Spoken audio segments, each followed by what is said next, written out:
일부에 대해서 봐봐. 건물의 일부라고 되어 있죠? 건물의 일부에 대해서 전세권을 설정을 했죠. 그럼 잘 봐봐.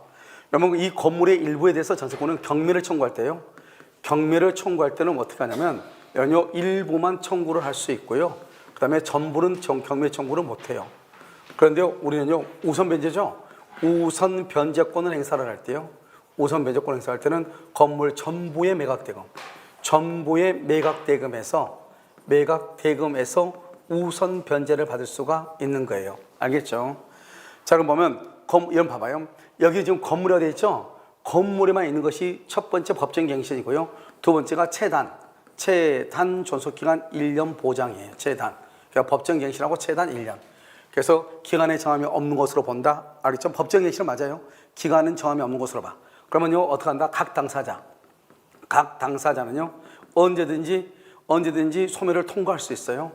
소멸을 통고하고요. 몇 개월 있다가요? 6개월 있다가 소멸하는 거예요. 이렇게 법정 갱신되죠? 법정 갱신될 때는 등기를 한다 안 한다? 등기 없이 대항할 수 있는 거예요. 등기 없이 이렇게. 중요한 거 다 나왔죠? 2번 전속기간 만료 시 을이 전세금을 반환받지 못하게 되죠? 을은 전세권을 위하여 X건물 전체에 대해서 이 틀렸죠? 어디에 대해서 경매를 청구한다? 건물 일부에 대해서 경매를 청구하고 전체에 대해서는 경매를 청구할 수가 없는 거예요. 3번 전속기간 만료 시 을은 특별한 사정이 없는 한 전세금 반환 채권을 타인에게 뭐할 수 있다? 양도할 수 없다. 이렇게 돼 있나요?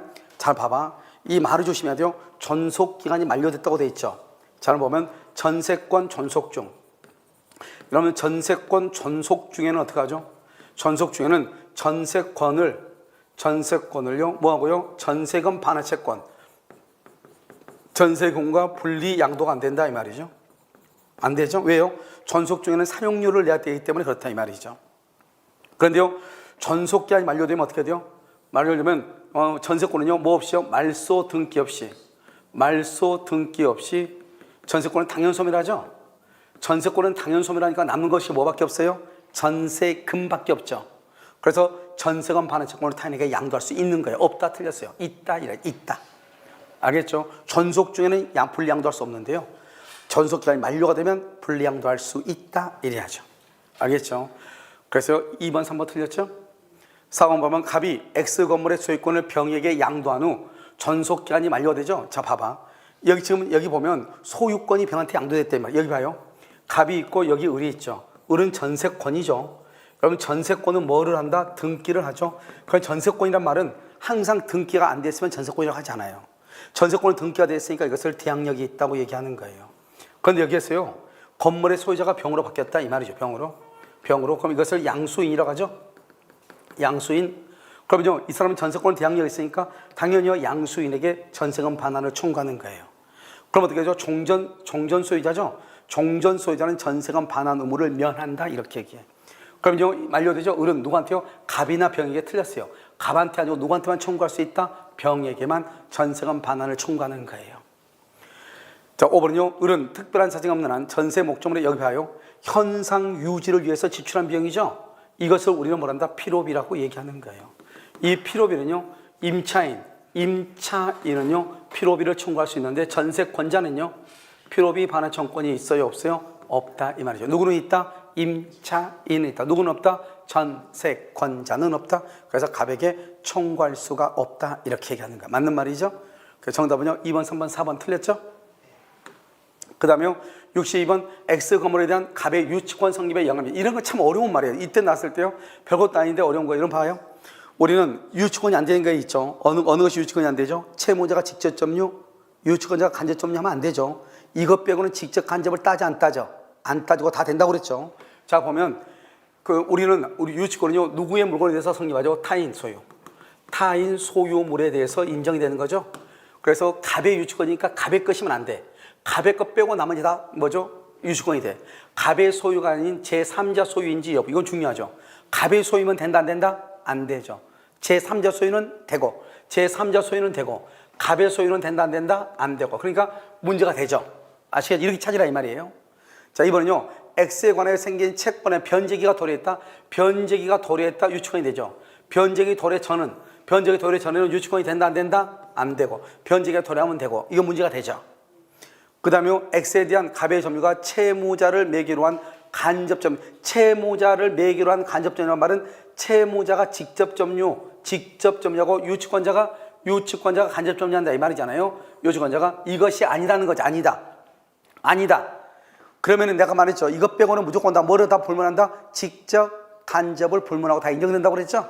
그러니까 이런 경우는요, 직접 점유인지 간접 점유인지 이건 따져 안 따져? 안 따지고 불문하고 다 인정이 된다 이 말이죠. 그래서 3번은요, 영향을 미친다, 미치지 않는다, 미치지 않죠. 어디가 영향을 미친다? 채무자가 직접이고 유치권자가 간접이면 안 되죠. 그러니까 채무자가 직접 점유하는지 안 하는지 이게 중요하죠. 그런데 그것이 아니라잖아요. 그럼 따질 필요가 있어 없어? 없죠. 무조건 다 된다 이 말이죠.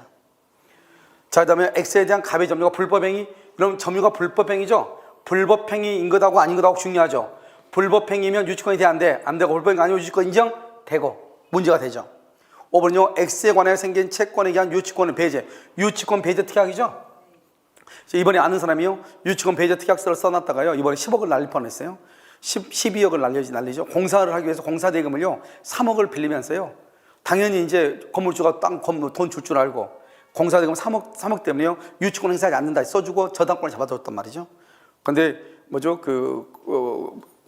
전우주택 짓는 공사를 하다가요, 그래서 매도인이 부도가 나가지고 그 사람이 돈을 못 주니까 돈을 못 갚았잖아요, 3억을요. 그래서 지금 경매가 전번주 그제가 그때 경매됐다고 그랬죠. 경매돼가지고요 3억 때문에 12억을 못 받게 됐어요. 왜? 유치권 배제 특약을 했으니까. 유치권을 배제하고 한 특약이 있다? 그러면 유치권이 안 되고, 없다? 그러면 유치권 행사할 수 있는 거예요. 그런데 문제는 이 유치권을 배제하기라는 약정이죠. 약정은 누구도 주장할 수 있냐? 제3자도 뭐 할 수 있다? 주장할 수 있다 이 말. 제3자도 이것을 주장할 수 있는 것이에요. 아시겠죠? 이렇게. 정답 몇 번이다? 3번 이렇게. 알겠죠? 자, 63번은요. 갑은 그 소유 나대지에 대한 을의 채무를 나대지에 을에 대한 채무를 담보하기 위해서 을명의 저당권을 설정했다. 그러면 여기 우리가 뭘 묻는 거죠? 간단하니 뭘 물어요? 일괄 경매 청구권을 묻는 거죠? 저당권을 설정을 했다. 그 후 병은 X 건물에 병은요 건물에 신축하여 소유하고자 갑으로부터 X를 임차하여 Y를 완성한 후 Y에 대해서 정명의 저당권을 설정했다. 이렇게 돼 있죠. 자, 이것은 뭐 별것도 아닌데 복잡한 것처럼 보이는데, 이렇게 보면 여러분 공부 못해. X, Y는 여러분 여기서는요 헷갈리다 죽으라는 말이고요. 이렇게 갑이 있고 을이 지금 저당이죠. 저당권인데요. 여기다가 누가요? 지금 병이 이렇게 했다 이 말이에요. 이건 병이요 임차인이죠. 후순이죠. 임차인이고요. 여기다가 지금 뭐를 했다는 거예요?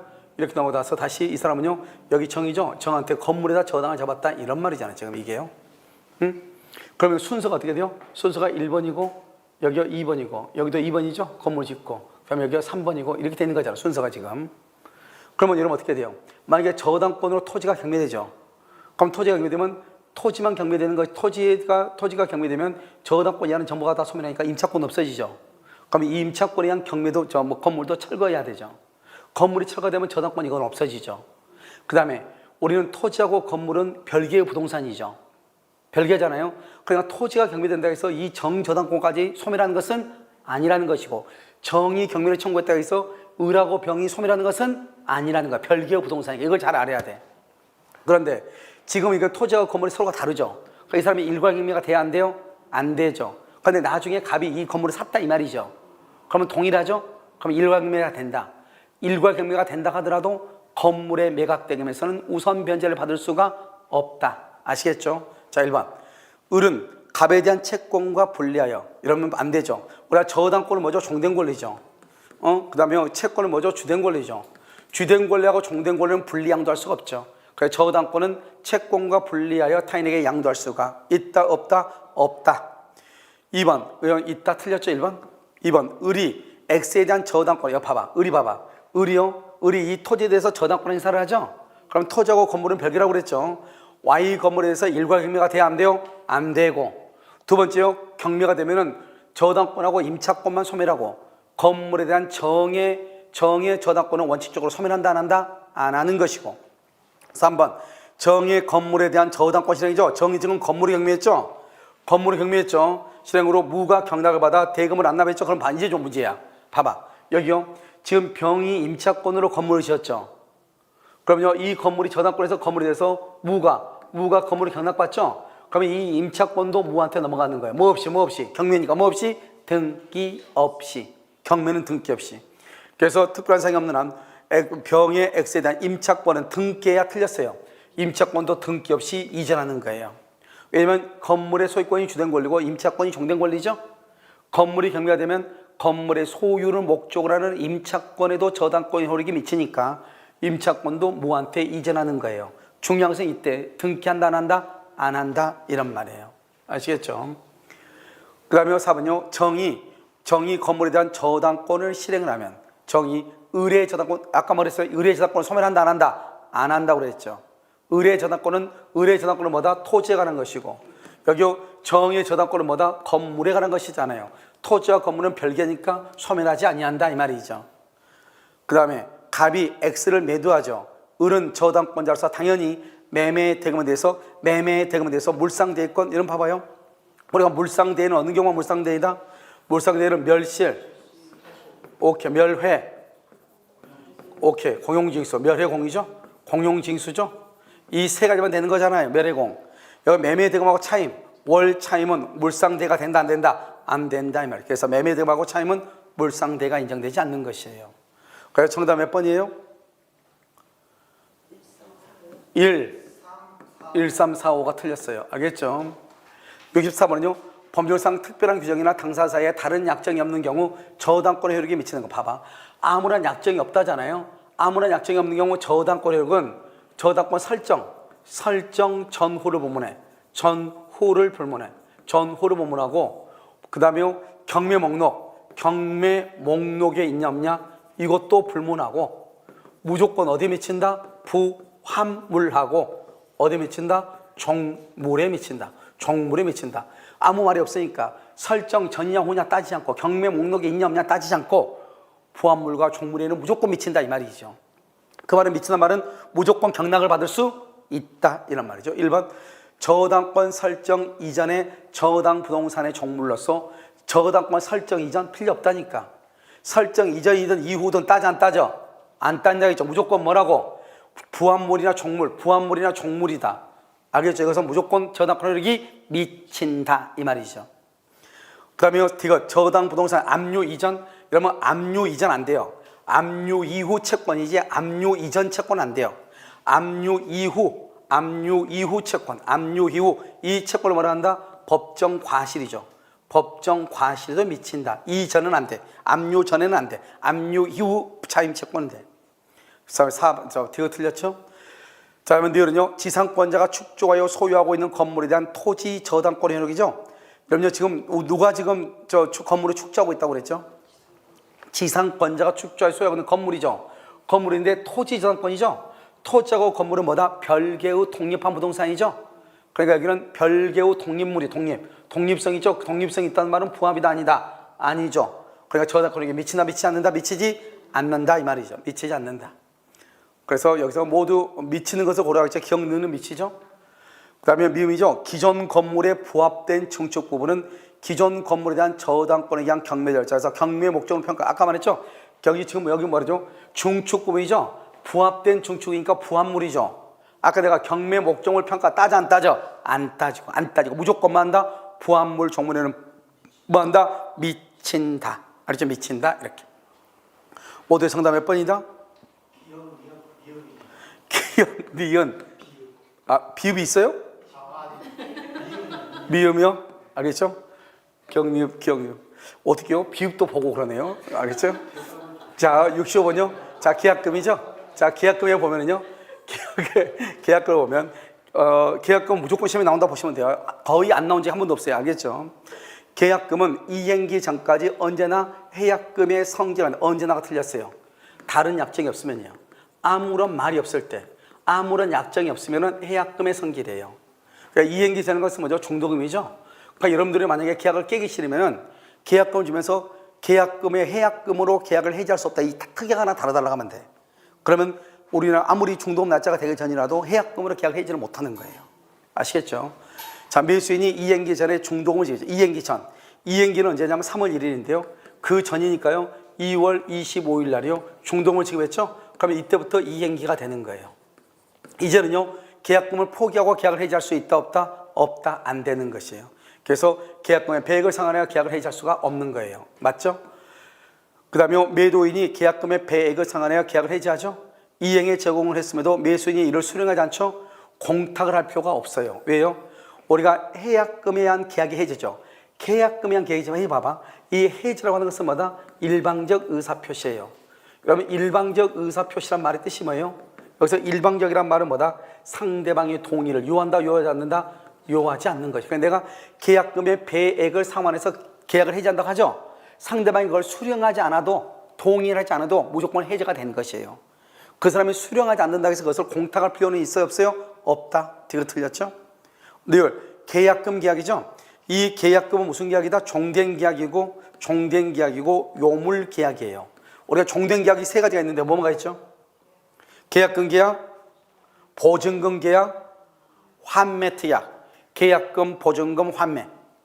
자, 요물 계약이 네 가지가 있죠. 현상 광고, 대물 변제, 계약금 계약, 보증금 계약, 현대계보 네 가지가 있죠. 계약금 계약은 주계약과 독립된 계약이게 틀렸죠. 주계약과 독립이 아니고 주계약이 무슨 계약이다? 종된 계약이다. 종된 계약이다 이 말이죠. 그래서 주계약이 취소되죠.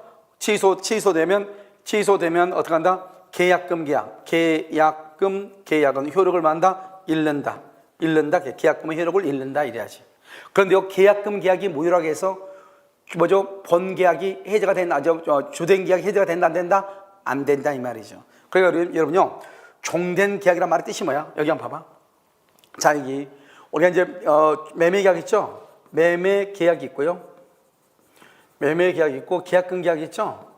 계약금 계약이 있으면 어떻게 되냐? 이렇게 되는 거예요. 매매 계약이 무효가 되면 계약금 계약도 무효가 되는 거예요.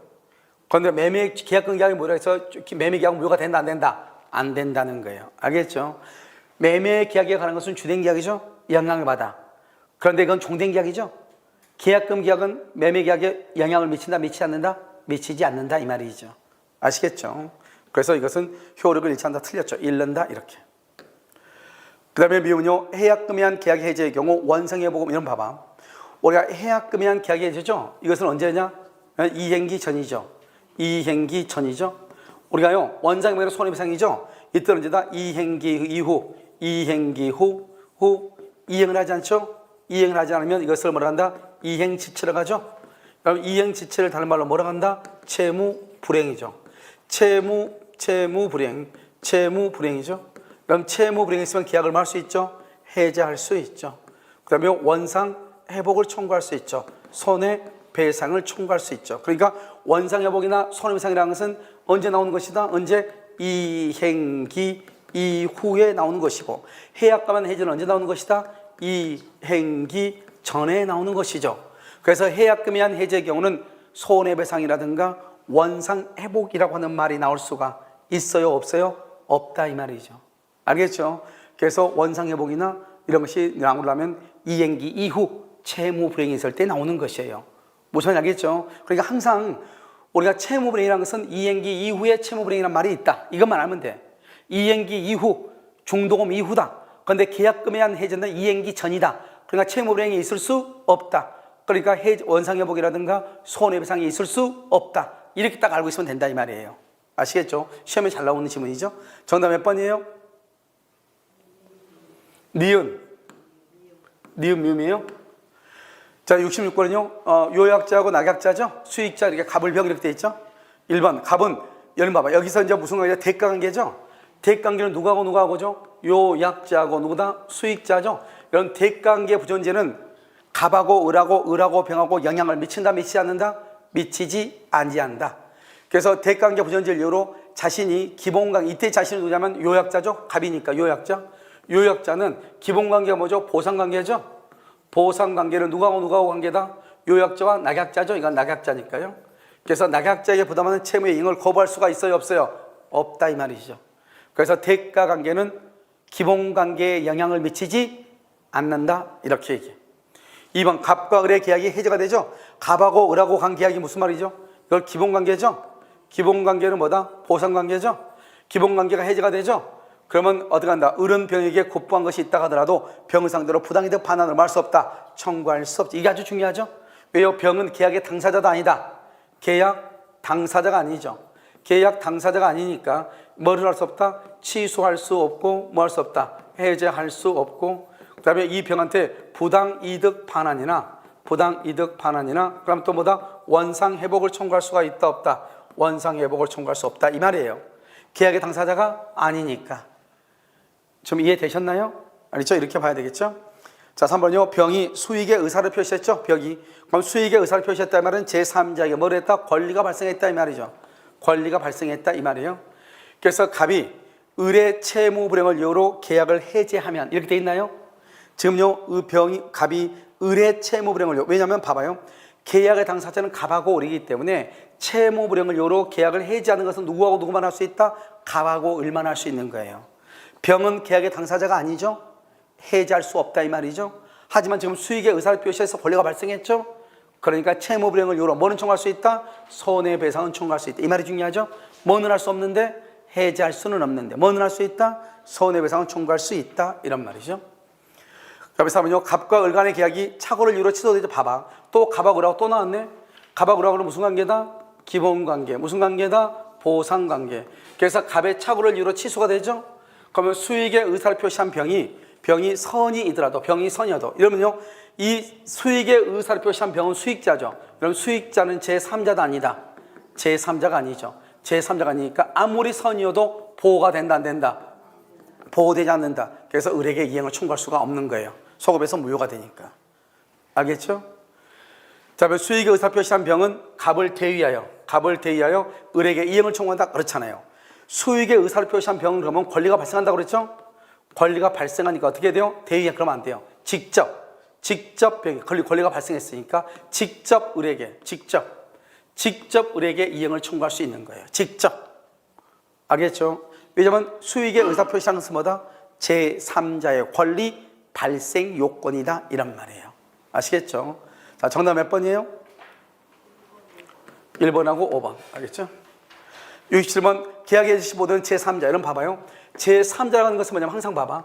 제3자는 여기서 계약을 해지하죠. 해지하고 여기가 말소 청구하죠. 이 말소를 뭐라 한다? 원상회복이라고. 해지하면 원상회복이요. 원상회복 의무가 있는데 원상회복 의무가 있기 전에는 제3자 선의, 여기 선이요. 선의는 다 보호돼.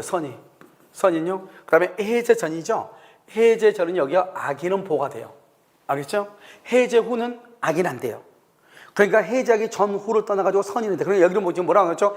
해제 전이다. 그러니까 여기는 선악불문하고 하니까 따지지 말라 이 말이죠. 내 말 지금 알겠죠? 그런 것을 따지지 말고 제발 부탁인데 이런 말이에요. 그럼 봐봐. 이제 이 다음에 또 이거 하나이고 두 번째는 제3자가 되려면 어떻게 해야 돼요? 봐봐. 갑이 있고 을이 있고 이렇게 병이죠. 이때 제3자는 갖추고 있어야 된다고 그랬죠? 여기서 등기 또는 물권을 가지고 있어야 된다고 그랬죠? 여기는 뭘 가지고 있어야죠? 등기, 가등기, 그 다음에 대항 요건을 갖추고 있어야 된다고 그랬죠? 대항 요건. 아주 간단해. 제3자가 아닌 건 뭐예요? 등기, 물권이 아니면 뭐죠? 채권이에요. 채권이다. 또는요, 미등기. 그건 제3자가 아니에요. 알겠죠? 여기요, 대항 요건을 갖추지 않는 경우. 대항 요건을 갖추지 않는 경우 제3자가 아니에요. 채권이 어쩌고저쩌고 미등기가 어쩌고저쩌고 이건 제3자가 아니라고. 그러니까 여러분요, 우리가요, 제3자는 두 군데에서 시험에 나와. 하나는 어디서 나온다? 107, 108, 109, 110조에서 나오고요. 또 하나는 어디서 나와요? 여기 해제에서 제3자가 나온다고. 이때 제3자는 어떻게 판단하는 거예요? 을하고 병이 둘 다 완전한 권리를 가지고 있어야 돼. 아주 간단해. 등기나 물권. 병은요, 등기나 가등기나 대항요건. 등기, 가등기, 대항요건. 기억나요? 알죠? 채권 안 되고 미등기 안 돼요. 채권 안 되고 미등기 안 되고 대항요건 없으면 안 돼요. 알겠죠? 자, 그러면요, 여기 봐봐요. 뭐를 지금 양수했다고 해서 벌표도 없네. 채권을 양수했다가 하네. 그럼 제3자가 아니에요. 알겠죠? 채권이 제3자가 아니라고. 자, 여기 지금 뭐라 해서 봐봐. 밀수인 명의는 뭘 했어? 등기. 밀수인 을이죠. 해제 전에, 이게 해제 전이네. 해제 전. 선악불문이죠. 가압류는 등기를 얘기해. 등기. 이것도 등기네. 그러니까 을도 등기돼 있고 병도 지금 뭐가 돼 있어? 등기돼 있죠. 그러니까 제3자라고 하는 거예요. 압류, 가압류, 가처분은 등기비도 하는 거예요. 압류, 가압류, 가처분은 등기를 하는 거예요. 알겠죠? 그 다음에 계약상의 채권을 뭘 했다? 채권? 이거 안 됐네 벌써. 압류는 등기인데 얘기가 안 됐잖아요. 채권. 뭘 해야 돼? 물권이나 등기가 돼. 물권이나 등기. 그래서 기억하고 디귿 안 됐죠. 그 다음에 미등기 무허가 건물이죠. 그럼요, 여기 봐봐. 무허가 건물에 이미 등기가 됐어 안 됐어? 무허가 건축물 대장, 우리가 무허가 건축물 대장은 뭐냐면 행정상 편이에요. 행정상 편이라고 하는 말은 뭐냐? 여러분요, 가끔은요 구청이나 시청에 가면 뭐가 나오냐면요, 이런 게 나올 거예요. 무허가 건축물 관리대장이 나올 거예요. 그럼 이 무허가 건축물 관리대장이 뭔지 아세요? 그게 무허가 건축물 관리대장이 있어야 그 무허가 건물을 가지고 있는 사람한테 철거하라고 하고, 철거하지 않으면 과징금 처벌하고 이렇게 할 거 아니에요. 그걸 하기 위해서 만들어 놓은 것이지, 무허가 건축물 관리대장의 소유자로 등재가 됐다고 해서 소유권을 인정하는 게 아니라고. 우리나라는 소유권은 뭘 가지고 인정한다? 등기부의 갑구를 기준으로 인정하는 거예요. A는 그러니까 제3자가 될 수 있다 없다? 없다, 무허가니까. 아시겠죠? 자, 이거 재밌는, 여기 보면요, 우리가 해제된 매매 계약에 의해서, 해제가 되면 어떻게 되죠? 소급해서 무효가 되고, 해제된 매매 계약은 그러면 어떻게 돼요? 그럼 소유권이 누구한테 복귀하죠? 소유권을 누구한테 복귀한다? 매도인에게 복귀한다. 매도인에게 복귀하죠. 매도인은 채권자다, 채무자다? 채무자죠. 자, 그래서 해제된 계약에서 채무자의 책임 재산이 된 부동산이란 말은 무슨 말이죠? 소유권이 누구한테 갔다는 거예요? 소유권이 매도인에게 갔다. 그럼 물권이죠. 물권. 의리 물권이잖아요. 그러니까 여기다가 뭐랬죠? 가압류는 병이죠. 가압류는 아까 뭐랬어? 등기죠. 그러니까 제3자다 이 말 아니에요. 알겠죠? 이렇게 제3자 이렇게. 거기다 굳이 하나 더 쓰면 이렇게 되는 거예요.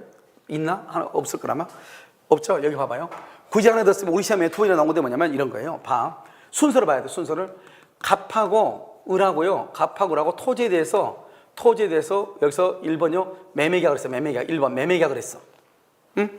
그럼 두 번째요. 두 번째 이 을이 여기다 건물을 지었어. 을이 건물을 지었어. 그 다음에 세 번째는요. 여기가 병이 있죠. 이 병이 세 번째 매수를 했어. 건물을 매수했어. 그리고 난 다음에요, 희한하게 여기요, 갑하고 을하고 계약이 네 번째 해제가 됐어. 해제가 됐다 이 말이죠. 그때 이 병은 제3자인가? 아니다 이 말이죠. 왜요? 지금 계약하고 뭐가 해제됐어? 토지가 계약하고 토지가 해제됐죠. 근데 이 병은 지금 누구예요? 건물 매수이잖아. 건물. 우리는 토지하고 건물은 별개로 독립한 부동산이라고 얘기했죠. 토지에 대한 매매 계약이 해제된 경우 건물의 매수인, 써봐 거기다가.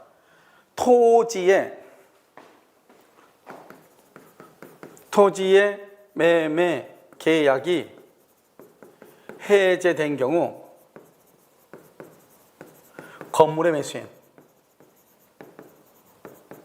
제3자도 아니다 이 말이죠. 토지에 대한 매매 계약이 해제가 됐어. 토지에 대한 매매 계약이 해제가 된 경우 건물의 매수인. 우리나라는 토지와 건물은 별개로 독립한 부동산이고, 토지가 계약되고 토지가 해제된 거지 건물이 계약이 해제된 것이 아니잖아요. 그래서 제3자가 될 수 없어. 이게 우리 시험에 두 번인가 세 번인가 나왔던 지문이에요. 제3자 할 때 가장 힘들어. 아시겠죠? 이것을 잘 보라고. 됐죠? 자, 정답 몇 번이에요? 아무튼 그렇게. 자, 68번요. 합의해지하고 합의해지가 있죠. 합의해제하고 합의해지가 있죠. 합의란 말은 뭐죠? 채무불이행이 아니죠. 채무불이행이 아니니까 손해배상 책임이 없는 것이고, 합의해제는 소급해서 무효가 돼요. 소급해서 무효가 되는데, 해지는요 장래 무효가 돼요. 장래 무효가 되니까요, 무효가 돼. 그런데 두 가지 다 특징이 뭐냐면, 합의해제하고 해지하고 특징은, 우리가 계약을 해지하면 548조 제형에서 받은 것이 금전일 때는 받은 날부터 이자를 가산하잖아요. 그런데 해제는 장래를 향해서 무효니까 반환할 게 없으니까 이자를 가산할 필요가 없고, 합의해제도 이자를 가산할 의무가 없어. 두 개가 다 똑같아. 알죠? 그래서 둘 다 공통적인 것보다 공통은 뭐다? 공통은 그래서 받은 것이 금전일 때는 받은 날부터 이자를 가산할 필요가 있다 없다? 없다. 받은 날부터 이자를 가산할 필요가 없다 이런 말이에요. 아시겠죠? 자, 그럼 보시면 계약을 합의 해지할 때 원상 회복에 관하여 반드시 약정을 해야 되는 것은 아니다 이렇게 되죠. 이건 좀 이따 봐요. 알겠죠? 자, 여기 우리는요, 여러분 합의 해지하면 소급해서 무효가 되죠. 소급해서 무효가 되니까 원상 회복 약정을 해야 돼, 안 해야 돼? 원상 회복 관한 약정을 해야 되죠, 당연히. 알겠죠? 아니 합의 해지하면 해지했어. 그럼 처음부터 무효가 되는데, 그러면 우리 주고받았던 거 어떡할 건데? 이거 있어야 돼, 없어야 돼? 당연히 있어야죠. 자, 그다음에 계약이 합의 해제된 경우 다른 사정이 없는 한, 여기 봐봐. 합의란 말은 채무불이행이 아니죠. 그래서 채무로 손해배상을 청구할 수가 없다 이 말이죠. 알겠죠? 그 다음에 3번 합의해지죠. 해지. 합의해지. 해지는 뭐죠? 해지는 장래무효이죠. 장래무효이니까 지금까지 가지고 있는 것은 반환할 필요가 없죠. 그러니까 반환할 필요가 없으니까 받은 날로부터 이자를 가산한다 이런 말이 있을 수가 있어 없어? 없다 이 말이죠. 자 4번은요. 계약의 합의 해제에 관한 청약에 대해서 상대방이 변경할 생각 변경 이건 새로운 청약이에요. 새로운 청약이니까 원래 처음에 합의에 대한 청약이죠. 이것은 효력을 만다 잃는다. 그래서 합의 해제가 된다 안 된다? 안 된다. 그러니까 갑이 우리 해제합시다 이렇게 합의로 해제합시다 이렇게 청약을 했는데 을이 만약에 돈을 10,000원을 더 내면 뭐 예를 들어서 뭐 위자료 뭐 과태료로 뭐 위약금으로 10,000원을 더 주면 그러면 해제할게요 이런 식으로 했다 이 말이죠. 그러면 갑의 합의 해제의 청약은 효력이 없어진다. 새로운 청약이니까. 5번은요. 합의 해제 경우 법정 해제와 달리 제3자의 권리는 보호받지 못한다. 틀렸어요. 왜냐면 우리가 법정 해제하고요. 합의 해제하고 공통적인 게 뭐예요? 소급해서 무효가 돼요. 소급해서 무효가 되고 그 다음에요. 제3자의 권리가 보호가 돼요. 제3자의 권리가 보호가 돼요. 이게 공통이에요. 공통. 합의 해제, 이것은 법정 해제는 소급해서 무효가 되고 제3자의 권리를 보호받지 못한다. 틀렸어요. 알겠죠? 틀렸다고. 그래서 여기서 보면 4번 빼고 다 틀렸네요. 알겠죠? 그 다음에요. 매매계약이죠. 매매 당사자 일방에 대한 의무 이행계약. 일방이죠. 매매 일방이라는 것은 매매 당사자 일방 누구죠? 매수인이죠. 우리가요. 대금하고 등기는 무슨 관계다? 동시행이죠. 매수인한테 매매되면 잔금이요. 3월 1일이다. 그러면 당연히요. 등기도 상대방 누구죠? 매도인이죠. 매도인 의무는 뭐죠? 등기죠. 등기도 당연히 언제다? 3월 1일이다. 왜? 동일한 기한이 있는 것으로 추정한다 이 말이니까.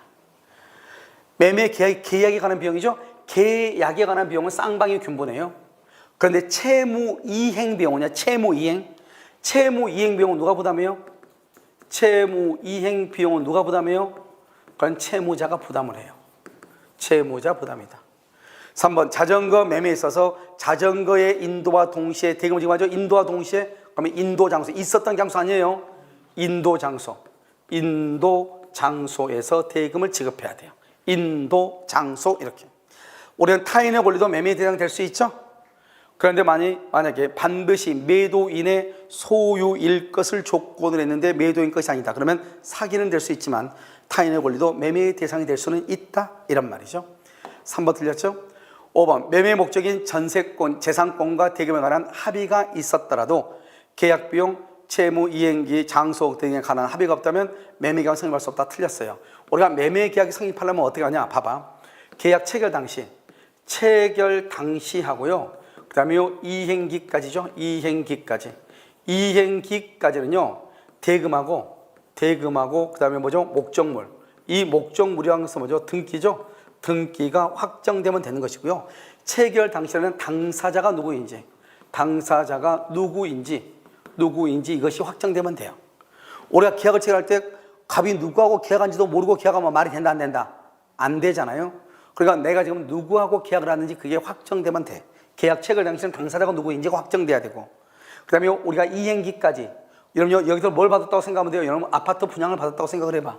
아파트 분양을 받으면은 그 사람들이 지금 현재는 건물이 있어요 없어요? 없지만 내가 그 사람들이 얘기한 3년 뒤에 12월 30날 입주를 해준다 그러면 12월 30날 내가 건물이 있잖아요.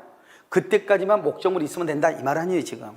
그러니까 이행기까지는 대금하고 등기고 체결 당시에는 당사자가 누구인지가 확정되면 된다. 아시겠죠? 그러니까 여기 지금 대금하는 합의가 있었잖아요. 그러면 이행 장소 이런 건 필요 없다 이 말이죠. 알겠죠? 그래서 이건 틀렸다. 그래서 몇 번이다? 3번, 5번 이렇게. 70번은요. 갑은 그 소유 엑스토지에서 을과 매매가 체결했다. 1번 엑스토지가 인도되지 않고 봐봐. 우리가 항상 있잖아요. 여기서 이제 뭘 얘기하냐면 우리가 여기서 매도인이죠. 매도인이 있고요. 여기요 매수인이 있죠. 매수인이 있고요. 여기서 뭐냐면 여기서 인도죠. 인도 전에는 매도인, 인도 후는 매수인 이렇게 되잖아요. 인도 전은 매도인, 인도 후는 매수인. 이거 잔금이죠. 잔금을 지급하면 어떻게 해야 돼요? 잔금 지급하기 전은 매도인, 잔금 지급한 후는 매수인란 말이죠. 그런데 지금 잔금이 완제되지 않았죠. 그 다음에 인도도 안 됐죠. 그러면 누구 거냐? 무조건 여기에요. 매도인이에요. 그럼 매도인이 과실을 수취하는 거예요. 그러니까 을은 인도 의무 지체로나 인도 의무 지체나 소홀 미상을 청구할 수가 있어요? 없어요? 없다 이 말이죠. 알죠? 누가 과실을 수취하도록 했어요? 인도하기 전에 누가? 도인이 월세를 받기로 했기 때문에 손해배상 청구를 못하는 거예요. 이론요, 을이 대금 지급을 거절할, 을이요 대금을 지급할 거절할 정당한 사유가 있죠. 정당한 사유가 있다. 그러면 이것은 적법이다 이 말이죠. 아니 적법이다. X 토지를 미리 인도받았다. 미리 을이요 인도받았다 하더라도 대금에 대한 이자를 지급할 의무가 없는 거예요. 왜요? 이러면 우리가 적법이면 어떻게 돼요? 이자를 지급할 필요가, 손해배상을 할 필요가 없다. 이자를 지급한다는 말은 손해배상을 해야 한다 이 말이거든요. 할 필요가 없죠. 항변권이 있으니까. 내가 지금 잔금 지급을 거절한다는 것은 지금 내가 딱 건물을 딱 샀더니 그 집에요 가압류가 딱 들어온 거예요. 가압류가. 알겠죠? 그래 가압류가 들어오니까 내가 지금 뭐를 할 수 없어요? 잔금을 줄래야 줄 수가 없는 거잖아요. 알겠죠? 자, 3번요. X 토지가 인도되지 않았다. 인도 안 됐죠? 인도 안 되면 매도인이에요. 그런데 잔금 지급을 지체하고 있다. 잔금도 안 줬다. 그럼 무조건 과실은 누가 간다? 갑이 갖는다. 알죠? 그래서 갑은 잔대금 이자 상당의 손해배상을 청구할 수가 있어요? 없어요? 없죠? 왜요? 자기는 뭐를 하니까요? 과실을 수취하니까. 아시겠죠? 청구할 수 없다 이런 말이죠. 4번은요. X 토지를 아직 인도받지 못한 을이 미리 등기는 필요 없어. 내가 몇 번 말했죠? 등기가 안 된 땅에서 배가 더 잘 열린다고 그랬죠. 그래서 등기를 격려받았다 필요 없어. 아직 대금을 인도받지 못하고 아직 대금이 앉지 않았죠. 그러면 어떻게 된다고 그랬죠? 무조건 누구한테 있는 것이다? 매도인한테 있는 것이다. 과실은 을에게 귀속한다 틀렸어요. 매도인 갑에게 귀속한다. 항상 과실은 뭐가 중요하다? 뭐가 중요해? 인도 또는 대금이다. 인도 또는 대금. 5번 X 토지가 인도되지 않았죠? 대금을 완납했다고 돼 있네. 그럼 대금 완납하기 전까지는 매도인, 완납 후는 매수인이에요. 알겠죠?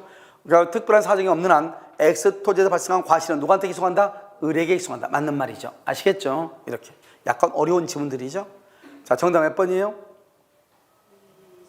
1, 2, 4 이렇게. 자, 70번. 갑은 자신의 X건물 매매대금 1억 원, 계약금 1,000만 원을 정하여 을에게 매도하는 계약을 체결하고 을로부터 계약금을 수령했다. 갑이 을에게 X건물의 인도 및 소유권 이전 등기를 맞춰주기 전에 제3자 병의 과실로 인하여 화재로 X건물이 전부 멸실했다. 처음 이것은 방화에 관한 것이 뭐죠? 위험 부담에 관한 것이네요.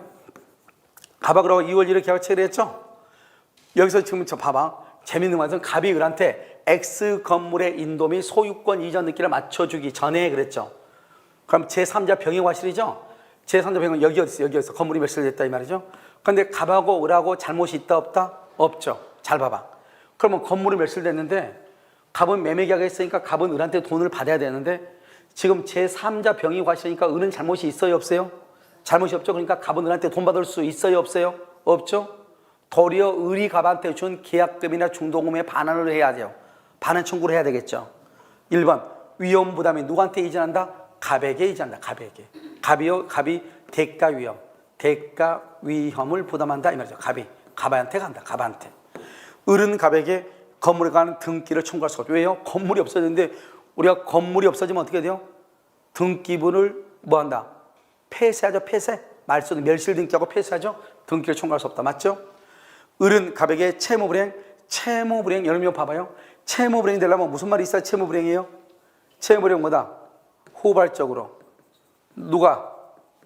채무자가 뭐가 있어야 돼요? 잘못이 있어야 돼요. 즉 갑이 잘못이 있어야 되는데 제3자가 방황했죠? 그럼 어느 누구도 잘못이 있어요 없어요? 없죠? 그래서 손해배상을 청구할 수가 없어요. 이것은 뭐다? 채무자 위험 부담주의예요. 채무자 위험 부담주의다 이렇게 얘기해. 4번은요. 을은 갑에게 지급한 계약금에 대해서 당연히 반환을 할 수 있다. 청구할 수 있죠. 자기는 잘못이 없으니까 갑은 을에게 반환할 뭐가 있다? 의무가 있다. 위험 부담이죠. 위험 부담.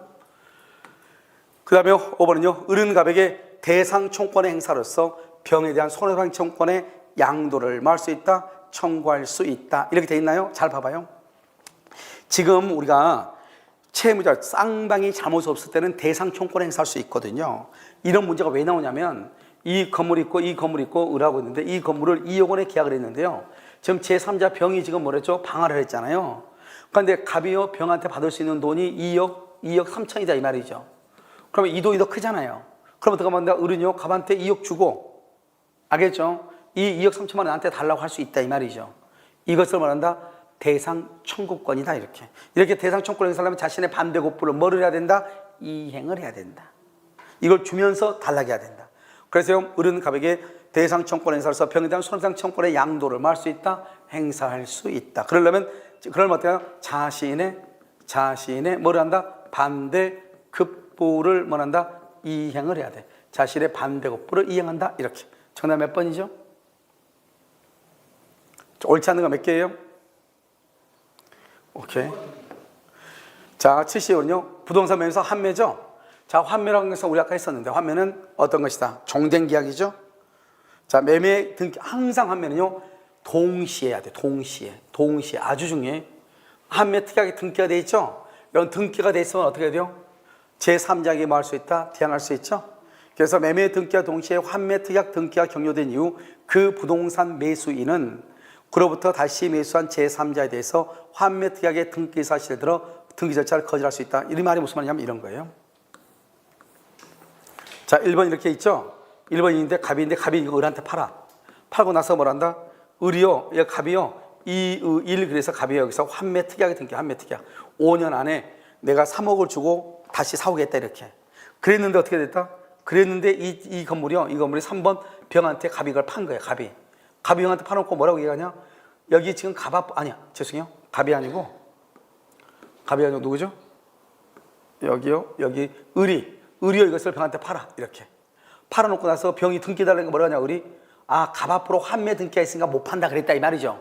등기 못 해준다. 된다 안 된다? 안 된다 이 말이죠. 환매 등기가 있어도 무조건 을은 병한테 처분할 수 있고 등기해 줘야 돼. 한번 볼까요? 그 부동산 매수인은 누구죠? 을이죠. 그로부터 다시 매수한 사람 누구죠? 병이죠. 병에 대해서 다시 매수한 제3자에 대해서 환매 특약 등기사인 누구죠? 갑 앞으로 되어 있죠. 환매 특약의 사실을 들어서 이전 등기 절차의 이행을 거절할 수 없다 이 말이죠. 왜? 그럼 어떻게 하죠? 만약에 을이 병한테 등기하죠. 그럼 어떻게 돼요? 이 갑은요. 그러면 네 번째 이 병이라는 사람한테요. 내 앞으로 등기해라. 이렇게 환매 특약 5년 안에 원래 건물은 5억인데 실제로 환매되면 3억밖에 아니단 말이죠. 그러면 5년 안에 3억을 주고 병한테 다시 사오면 되는 거예요. 알겠죠? 그러니까 어떻게 돼요? 환매 특약에 등기가 있어도 을은 병한테 등기를 해줘야 돼, 안 해줘야 돼? 해줘야 된다. 여기서 중요한 것은 환매 특약의 등기는 언제 하는 것이다? 동시에. 을 앞으로 등기한 거 동시에 한다. 동시에. 별도의 약정 없으면 여기 지금 뭐라 나왔죠? 부동산이라고 했죠? 부동산은 환매 기간이 몇 년이다? 5년이고 연장 절대로 안 돼요. 연장 안 된다. 그 다음에 매도인이 환매 기간 내 환매 의사표시라고 환매에 의한 권리취득에 등기를 하게 되면 그 부동산을 가압류 집행한 자에 대하여 권리취득을 할 수 있다, 주장할 수 있다. 알겠죠? 지금 이게 뭐냐면 이런 것이에요.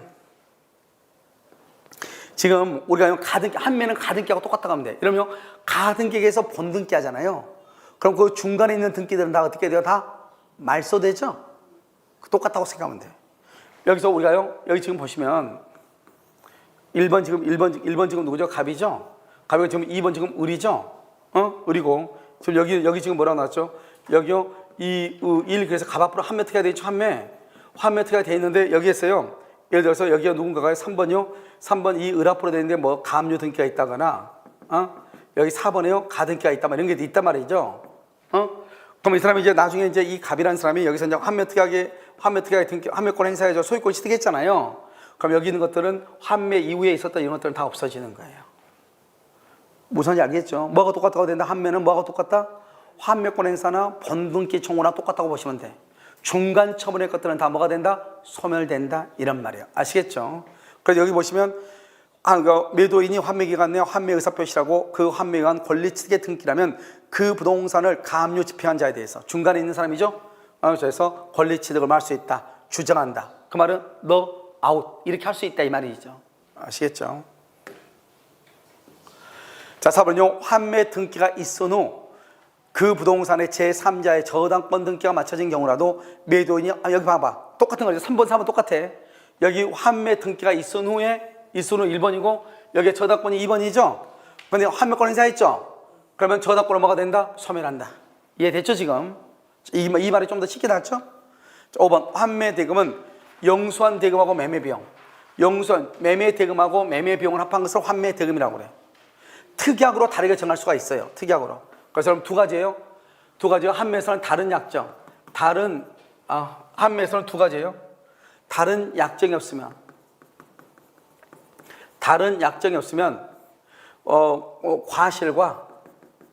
과실과 이자는 상계한 것으로 본다. 상계한 것.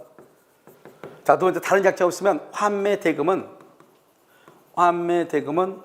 매매대금 플러스 매매 비용을 합한 것이다. 이렇게. 다른 아무 말이 없으면 아무 말이 없어. 만약에 무슨 말이 있으면 다를 수 있죠. 상계할 수 있다거나 상계할 수 없다거나 넘을 수 있다거나 이렇게. 아무 말이 없을 때 과실과 이자는 상계한 것. 아무 말이 없을 때 환매대금은 매매대금 플러스 매매 비용이다. 이렇게. 아무 말이 없으면 이렇게. 이해되셨나요? 알겠죠? 이렇게 얘기한다. 그래서 다르게 정할 수 없다. 틀린 거예요. 그러니까 정답 몇 번이에요? 자, 93번이요. 건물 전세권자하고요. 건물 전세권자하고 임차권자 모두에게 인정될 수 있는 거 이렇게 얘기했죠. 알겠죠? 이때는요. 건물 전세권자는 필요비는요. 전세권은 없어요. 전세권은요. 필요비가 없고요. 유익비는 둘 다 있어요. 둘 다 있어요. 자, 건물이니까 둘 다 부속물 매수권 둘 다 있어요.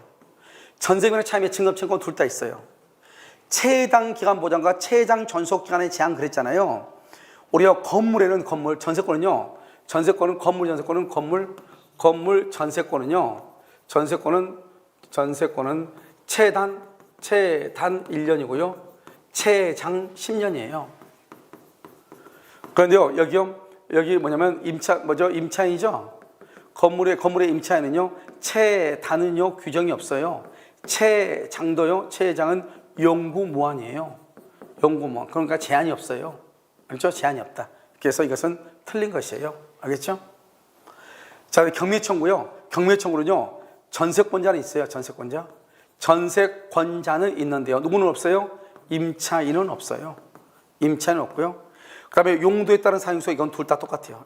왜? 용익권 등이니까. 용익권 등. 둘 다 용도에 따라서 사용하고 수익해야 돼요. 용도에 따라서 이렇게. 알겠죠? 그래서 이렇게 이것을 여러분요, 제가 이제 좀 더 크게 하는 것이고, 여기 보면 건물이니까 건물 임차니까 뭐는 없다? 지상물 매수 청구는 없어요. 지상물은 뭐 땅지죠? 땅에 있는 거니까 지상물 매수 청구는 없다. 알겠죠? 이 정도는 상식이죠. 부속물은 건물이니까 부속물은 있지만 지상물은 없는 거예요. 아시겠죠? 그것을 알아야 돼. 자, 됐나요? 지금 다요? 됐죠? 이렇게. 그 다음에 74번요. 임차인 갑이 임대인에게 지상물 매수권이죠. 자, 지상물 매수, 그것은 토지만 되죠. 건물은 안 되죠. 1번, 갑이 지상물만을 타인에게 양도하더라도 임대차가 종료하면 매수권을 행사한다. 자, 봐. 지상물 매수권은 언제 행사하냐면요. 지상물 매수권은 임대차 종료 당시, 그 다음에 지상물 소유자인 임차인이 임대인에게 청구하는 거예요. 잘 봐. 임대차 종료 당시, 임대차가 종료할 당시 지상물의 소유자인 임차인이 임대인에게 청구하는 거예요. 임대차 종료 당시. 그러니까 지금 현재 봐봐. 어디로 도망갔어? 여기 한번 봐봐. 지금 뭐라고 했죠? 이 갑이 지상물만 타인에게 양도했죠. 임차인이 지상물을 타인에게 양도했단 말이죠. 그 말은 무슨 말이야? 현재 지상물의 소유자도 아니다? 아니다. 그래서 안 되는 거예요. 알겠죠? 그러고 나서 종료가 됐잖아요. 그 이 사람은 현재 지상물 소유자도 아니다? 현재 지상물 소유자가 아니죠. 소유자가 아니니까 지상물 매수로 청구를 못 하는 거예요. 지상물의 소유자인 임차인이 청구하는 거니까. 두 번요, 우리는요, 무허가 미등기 건물이죠. 무허가 건축 허가를 받지 않았죠. 무허가 미등기도 지상물 매수로 할 수 있다. 청구할 수 있다. 그래서 여기 무허가 미등기죠. 무허가 미등기 건물이 되는 거. 뭐가 있어? 주택임대차 보호법이 적용되죠. 주택임대차. 그 다음에 여기요. 또 뭐가 인정되죠? 지상물 매수 청구. 지상물 매수 청구. 인정되죠? 그 다음에 뭐가 있다? 법정 지상권. 법정 지상권이 인정이 돼요. 무허가 미등기 인정된다. 3번은요. 갑소유 건물이 을이 임대한 토지와 제3, 여기 항상 이제 지상물 매수에서 항상 예를 봐봐. 남의 땅 위에 있는 건물은 내 것이 아니다. 아니죠. 이건 나중에 철거해야 되는 거잖아요. 알겠죠? 그러니까 여러분요, 이것은 어떻게 하는 것이다? 이렇게 하는 것이죠. 자, 보시면 이렇게요, 토지가요, 이게 갑의 토지가 있고요. 여기 이렇게 을의 토지가 이렇게 있는 거예요. 그래가지고 어떻게 된다? 여기가 갑에 터지고 이건 을에 터진데요. 이렇게 해가지고 이렇게 병이 이렇게 건물을 지은 거예요. 그런데 먼저 갑하고 병하고 임대차가 먼저 끝난 거예요. 이런 경우는 남의 땅 위에 걸쳐서 건물이 있잖아요. 그럼 이런 경우 어떻게 돼요? 이 사람이 나 싫어. 갱신 연장 안 해줄래. 그러면요. 그러면 이 건물 사라 그래야 되는데 여기 보면 여기 건물요. 여기 이렇게 딱 보면 여기는 내 땅 위에 있으니까 내가 살 수 있지만 이쪽은 아니잖아요. 그런데 이런 건물이 이게 통건물이란 말이죠. 이렇게 통건물은 분할할 수가 있어요, 없어요? 없잖아요. 만약에 여러분요. 연립주택 같은 데 보면은 중간에 계단이 있는 그런 연립주택이 있어, 없어? 있죠. 그래서 여기서 딱 나눠진다 그러면 이쪽만 내가 사면 되죠. 매수하면. 일부에 대해서. 그런데 이렇게 통건물로 되어 있을 때는 지금 건물 전체에 대해서 매수 청구가 돼야 안 돼요? 안 된다 이 말이죠. 아주 중요해. 알겠죠? 제3자 토지에 걸쳐서 건립이다. 전체에 대해서 매수 청구할 수 없다. 전체에 대해서 매수 청구를 할 수가 없다 이 말이죠. 자, 그 다음에요. 임대차가 갑의 채무불이행. 이런 봐봐. 채무불이행이라는 말이 딱 나오면 두 가지가 안 돼요. 채무불이행이 나오면 지상물 매수 청구하고요.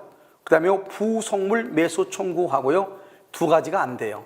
지상물 매수와 부속물 매수 청구권이 인정되지 아니한다 이렇게 해요. 알겠죠? 갑의 매수 청구를 할 수가 없다 이 말이죠.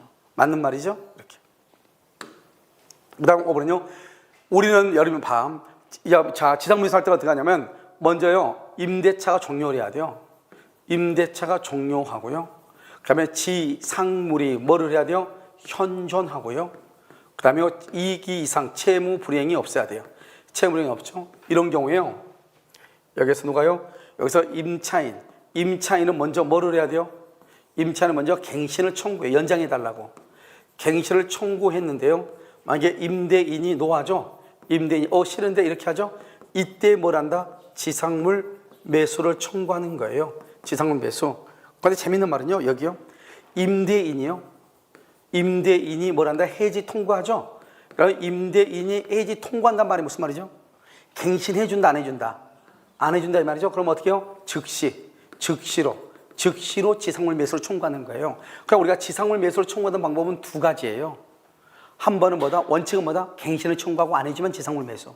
또 하나는 뭐다? 임대인이 해지 통과하면 바로. 그러니까 지금 여기로 봐봐요. 지금 을에 의한 해지, 을이 지금 누구죠? 임대인이죠? 임대인이 해지 통고를 했다 이 말이죠. 이런 경우는요, 지상물 매수를 청구한다, 안 한다? 안 하고 바로 매수 청구를 할 수 있다 이 말이죠. 갑은 매수 청구권의 행사에 앞서서 여기가 갱신을 청구할 필요가 있어요, 없어요? 없다 이 말이에요. 없다. 갱신을 청구할 필요가 없다. 아시겠죠? 정답 몇 번이에요? 2, 3, 4, 5래요. 자, 이거 부속 매수죠? 자, 이거 부속물 매수를 봐봐요. 이 부속물이라는 것은 토지는 안 돼요. 어디에 돼요? 건물 기타 공작물이면 돼요.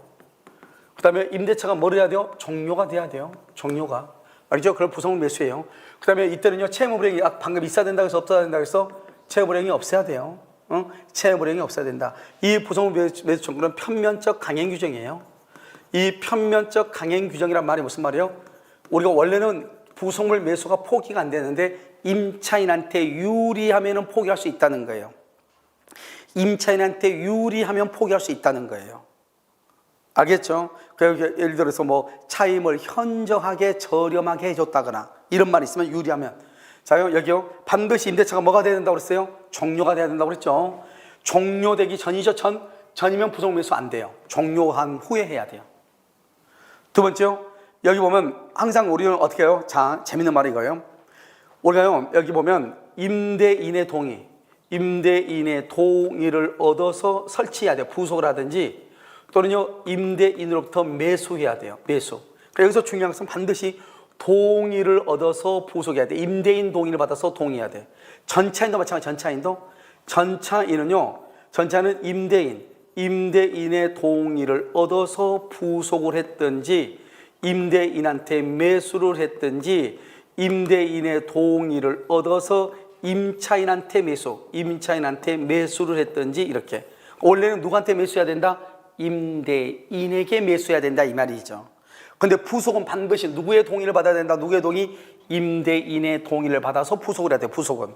만약에 이런 말 하면 안 돼. 임차인의 동의를 얻어서 부속했다 그러면 절대로 안 돼. 반드시 부속은 누구의 동의다? 임대인의 동의다 이 말이에요. 자, 그럼 볼까요? 자, 전차인이 임차인의 동의를 얻어. 누구의 동의요? 임차인의 동의로 부속. 이러면 된다, 안 된다? 안 된다니까. 반드시 누구의 동의다? 임대인의 동의, 임대인. 반드시 임대인의 동의라도 부속해야 돼. 부속은 임대인의 동의라도 부속해야 돼. 그때 인정돼.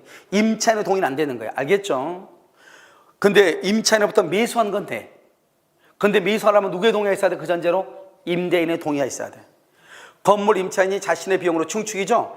이런 봐봐. 중축한 부분은 판례가 말하겠냐? 이것은 독립성이 없다고 그랬어. 여러분, 독립성이 없다는 말이 무슨 말이죠? 독립성이 없다는 것은 부합이란 말이에요. 부합이란 말이 무슨 말이에요? 이것은 비용의 문제예요. 이런 비용은 무슨 규정이에요? 임의 규정이에요. 그러니까 뭐 할 수 있다? 포기할 수 있는 거예요. 그러니까 중축한 부분을 임대인 소유로 기속하기로 했다. 임대인 너 가져? 그 말은 이것은 비용 포기다 이 말이에요. 비용 포기. 비용 포기다. 이 비용 포기는 유효가 돼요. 유효. 그래서 부속물 매수 아니에요. 부속물이 아니에요. 중축한 부분은 부속물이 아니고 뭐라고? 비용의 문제라고. 부속물은 무슨 문제라고? 비용. 잘 봐. 그러면 녹록지 말고 봐봐. 여기 보면 독립성이 있죠? 독립성이 있다. 그러면 이것은 부합이 아니다. 구성 부분이 아니다. 이걸 암기해야 된다니까요. 물건의 일부가 아니다.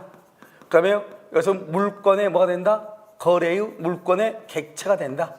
이것을 뭐라 한다? 부속물이다. 이렇게 얘기해. 알겠지? 이럴 때 부속물이라고 그래. 근데 여기 한번 봐봐 이제.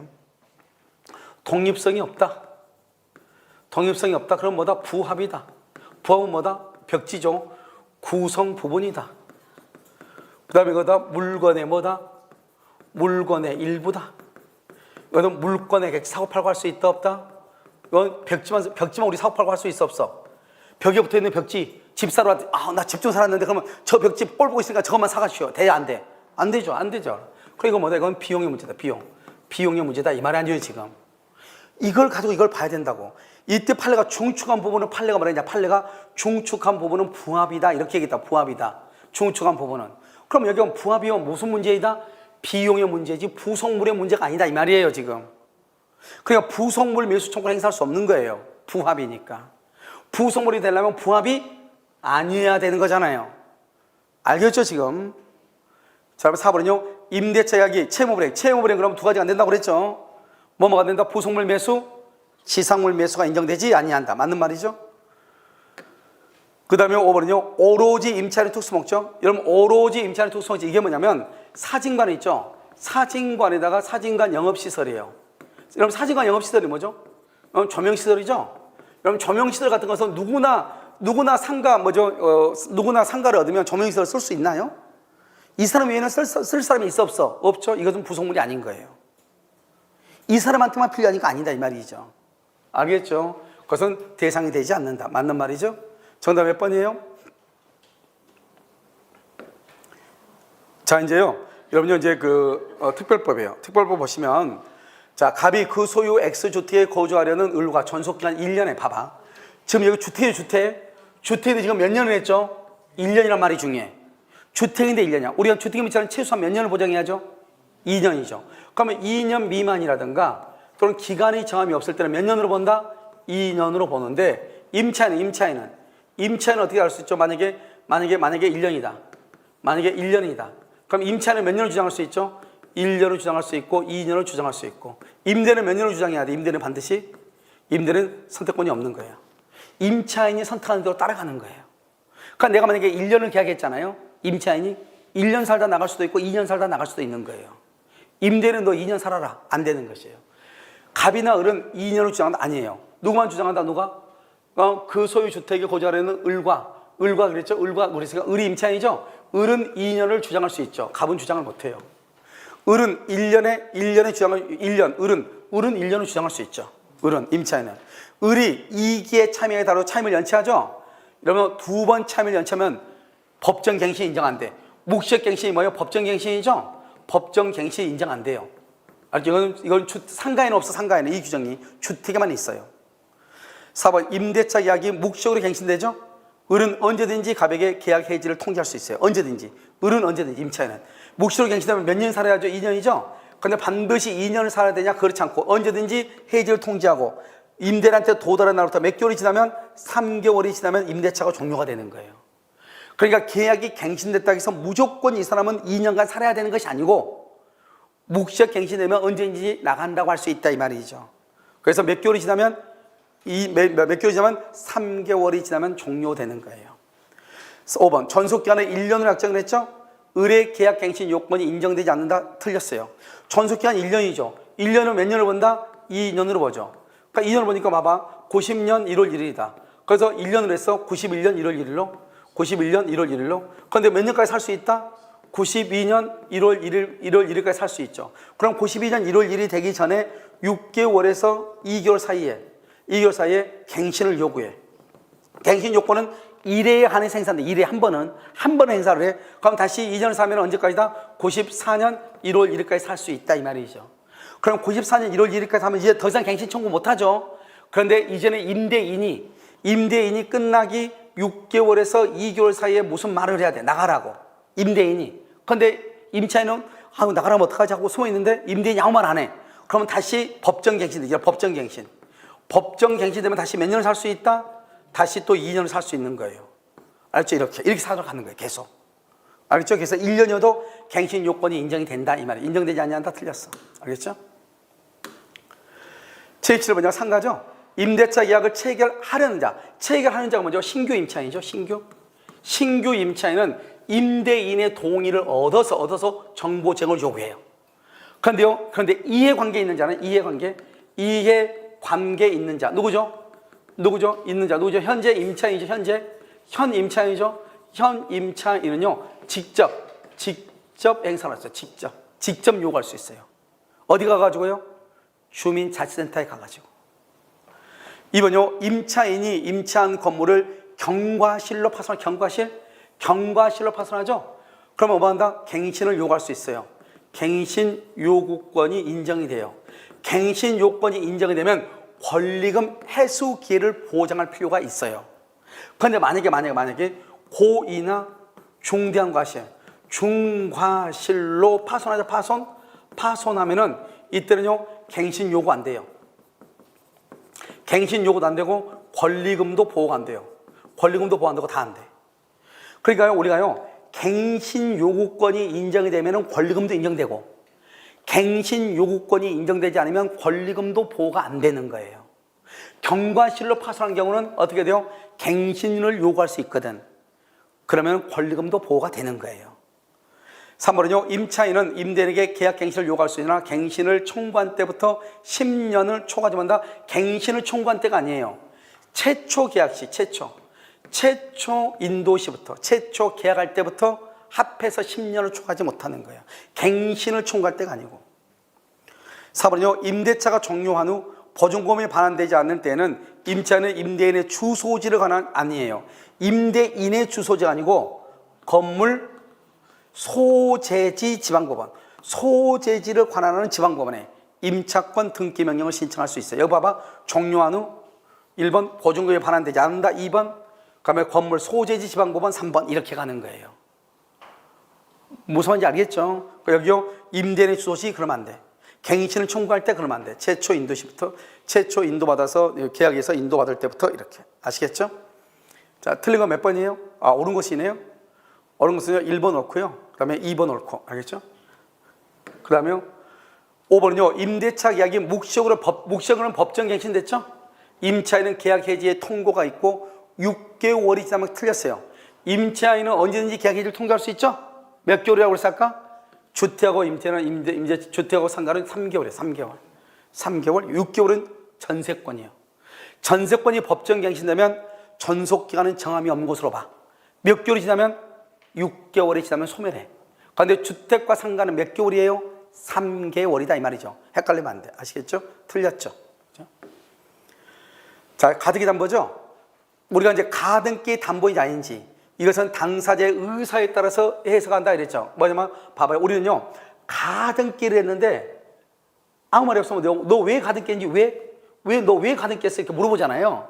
그럼 물어보면 뭐라 한다? 나 돈 빌려주고 가등기 했는데 그러면 담보 가등기. 알죠? 담보 가등기. 나 매매 계약하고 가등기 했는데 그러면 순위 보존적 가등기. 알겠죠? 이렇게 간다면. 그럼 물어봐라. 당사자의 의사해석에 따른다. 물어봐. 이 말이에요.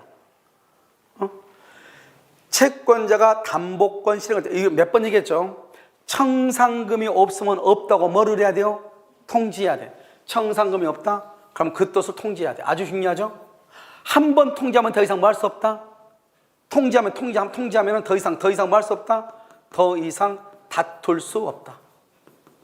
다툴 수 없다. 알겠죠? 3번은요. 청산금은 담보권 실행 통지 당시 목적 부동산의 가액. 목적 부동산 가격이 만약에 건물의 가격이 5억이다. 5억이었어요. 빌려준 돈, 을이 빌려준 돈이 2억이다. 이 차익이 얼마죠? 3억. 이것을 뭐라 한다? 청산금이라고 하죠. 그래서 가액에서 피담보 채권액을 뺀 금액이고 그 부동산의 후순위는 안 돼. 이런 말했죠. 청산금 정할 때 선순위 것을 더하라, 후순위 것을 더하라. 선순위를 더하고 후순위는 더하면 절대로 안 돼. 후순위가 있으면 포함시킨다? 아니에요. 선순위를 다 포함시킨다. 선순위를 포함시킨다. 후순위는 청산금 할 때는 후순위는 포함하자. 그래서 여러분 이런 말 나오면 안 돼.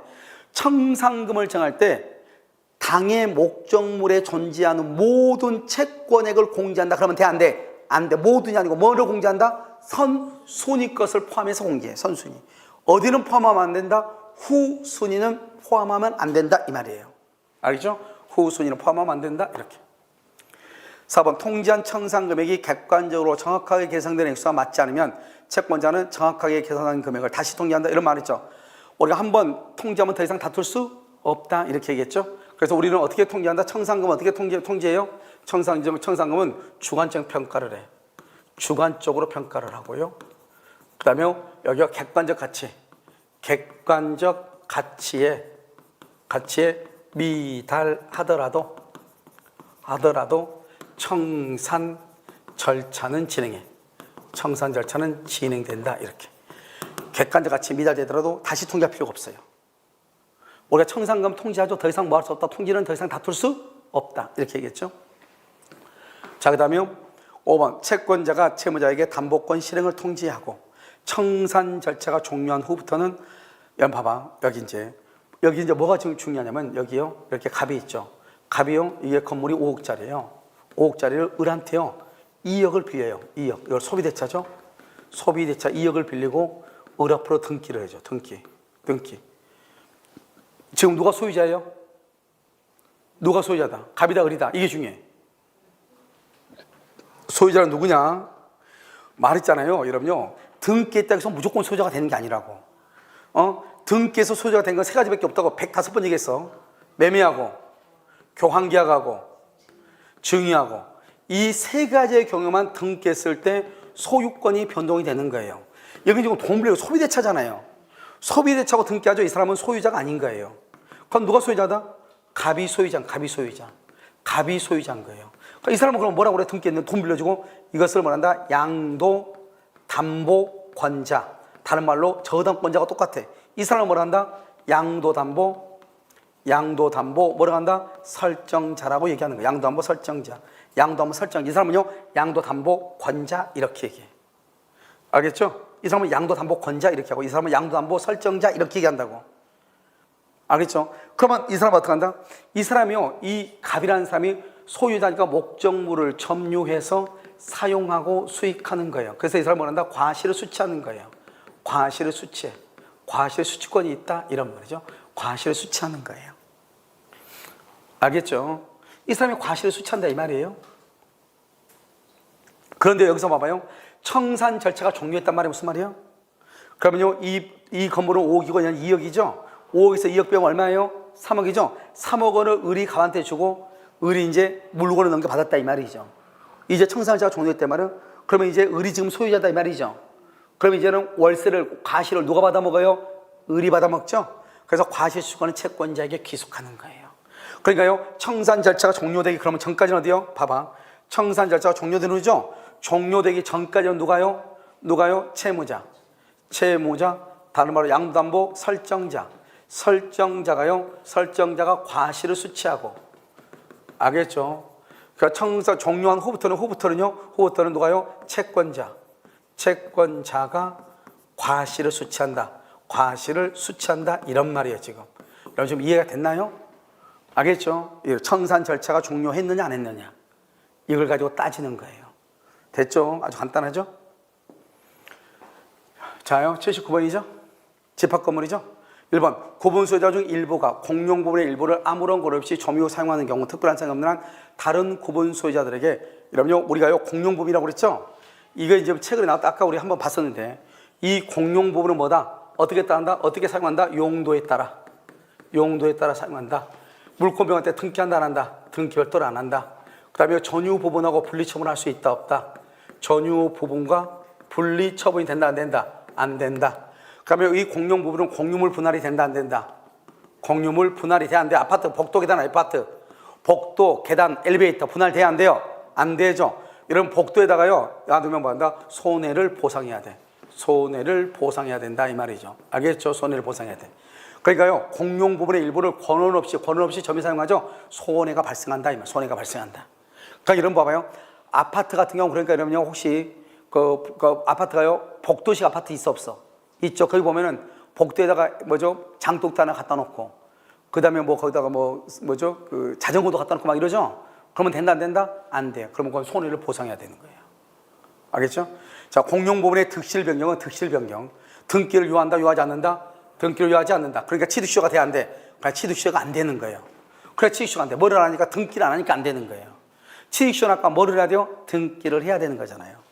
3번요. 관리인과 관리위원회 위원은 구분 소유자가 아니더라도 모방하다. 그렇잖아요. 관리인은요 구분 소유자가 아니더라도 모방해요. 왜요? 이러면 관리인이 뭐죠? 입주자 대표회의 회장이죠. 입주자 대표는 어디 있어요? 여러분 임대차, 월세 있죠, 임차. 그러니까 여러분요 임대 아파트 있죠? 임대 아파트도 관리위원회가 뭐죠? 입주자 대표가 있어요, 없어요? 거기도 있어요. 그러니까 우리가 관리인, 입주자 대표라는 것은 분양 아파트만 있는 게 아니라고요. 그러니까 관리인은 소유자가 아니라도 모방해. 누구도 가능하다? 임차인도 가능하다. 이게 낫단 말이에요, 시험, 우리 시험에.